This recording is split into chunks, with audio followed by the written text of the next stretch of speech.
Hello, King of Kings. Actually, that's not one of my that's not one of my titles. Somebody else has that title. Ruler of all who lack hair. I am indeed the ruler of all who lack hair. I believe in free will, but I've noticed that many atheists believe in predeterminism, like Sam Harris.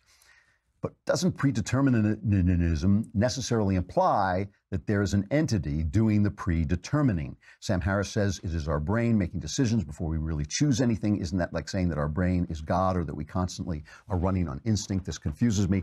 I don't actually believe that people, this is the new thing around materialists. They're trying to prove that we make decisions on a quantum level before we become conscious of our decisions, and they think that will prove that we are not making the decisions. There's no us that makes the decisions.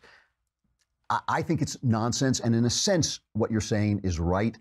It implies that somebody, all these things imply a certain order and a certain law, and we don't know of any, and laws are ideas, and we don't know of any ideas without someone to think them. So in other words, what materialists say is they say, well, you have an idea, but you only have that idea because of your body. It's just your brain flashing around and your chemicals going through your brain. So there's no there, right? But in fact, we only have ideas, that materialists say, because there is a person there to think them, a body there to think them, a machine, as they would say, there to think them. And yet they believe that there are laws that run the universe, that cause the universe to come into being, without anyone there to think up those ideas, those laws. It really does make no sense.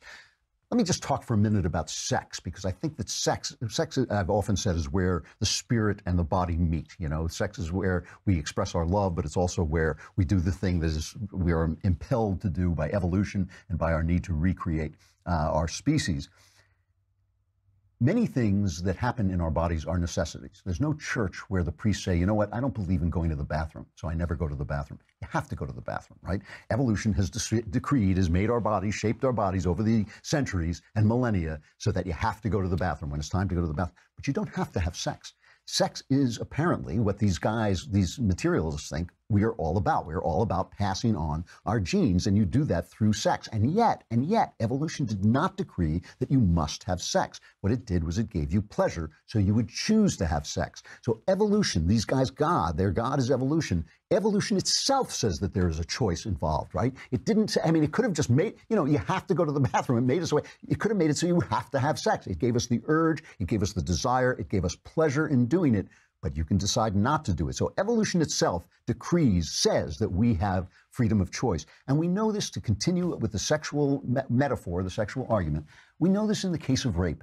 If I take a gun and point it at a sexually active woman, a woman who has sex, and I say, you are now going to have sex with me, whether you want to or not, and without committing an act of violence on her body, I coerce her into having sex at the point of a gun. Why is that wrong if she has no free will? The only difference, she's already having sex. Other men have done this to her, so it's not violating her in any way like that. It's violating her free will. We know it is a crime, almost as bad as murder, because it is violating her will. We know this. We know it in our hearts. We know it in our minds. Everything about us knows it. Everything about us knows that we make choices. It's just, these guys they're so in love with their own brains that they're talking themselves out of their minds. That is what the intellectuals do. And it really is, it's incredible to watch them do it. It's something touching and sad about watching a guy as smart as Sam Harris talk himself out of himself, that I'm not really here. That's basically what Sam Harris is saying. And it's like, if you're not really here, who's picking up the check? Like, why should I be listening to you at all? And it's really a sad thing that George Orwell said, that something about an idea so stupid that only an intellectual could believe it. Jesus, who you may remember from our last show, he said that God has revealed things, has hidden things from the wise, and has shown them to little children. And I think this is the kind of thing that he was talking about.